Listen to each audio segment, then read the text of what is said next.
Hello, friends.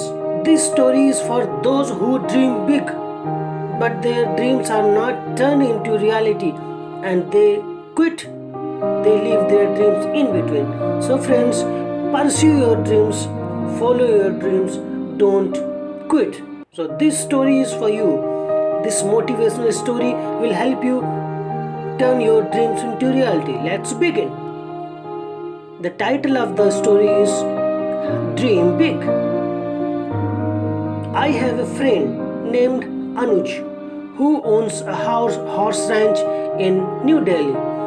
He has let me use his house to put on fundraising events to raise money for youth at risk programs. The last time I was there, he introduced me by saying, I want to tell you why I let Anuj use my house.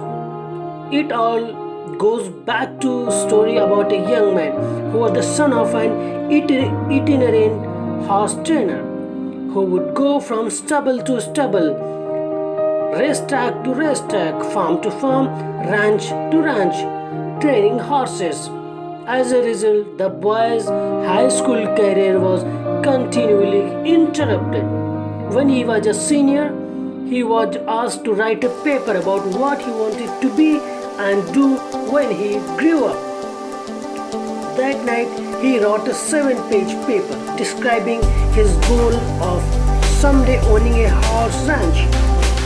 He wrote about his dream in big detail, and he even drew a diagram of a 200-acre ranch, showing the location of all the buildings, the stables, and the track. Then he drew a detailed floor plan. Then he drew a detailed floor plan for a 4,000 square feet house that would sit on a 200-acre dream ranch.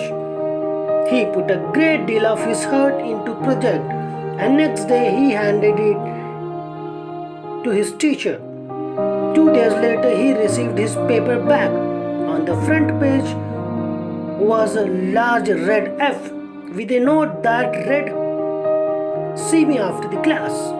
The boy with the dream went to see the teacher after the class and asked, "Why did you receive an F?" The teacher said, "This is an unrealistic dream for a young boy like you. You have no money. You come from an itinerant family. You have no resources. Owning a horse ranch requires a lot of money. You have to buy the land.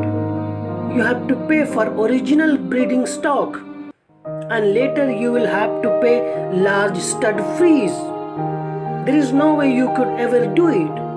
Then the teacher added, "If you will rewrite this paper with a more realistic goal, I will reconsider your grade."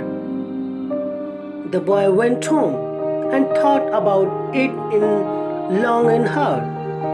He asked his father what he should do. Father said, "Look, son, you have to make up your own mind on this. However, I think it is very important decision for you."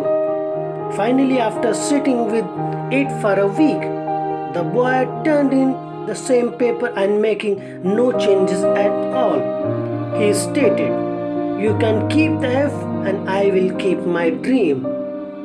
The Anuj then turned to assemble the group and said, "I tell you this story because you are sitting in my 4,000 square feet house in the middle of my 200-acre horse ranch.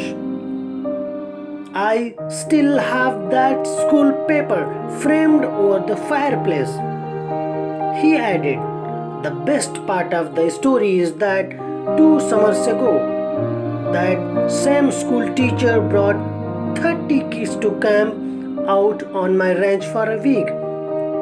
When teacher was leaving, he said, 'Look, Anuj, I can tell you this now.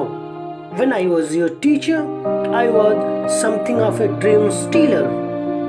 During those years, I stole a lot of kids' dreams. Fortunately, you had enough gumption not to give up on your dreams. So, further ahead is the moral of the story.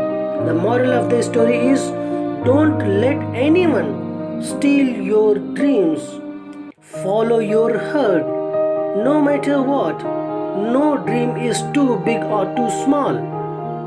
When one works hard to live it, one should always try making dreams come true no matter what. I repeat, one should always try making dreams come true no matter what. If you like this story, please do like, subscribe, and share this story. You can subscribe my channel. Have a nice day. Bye bye.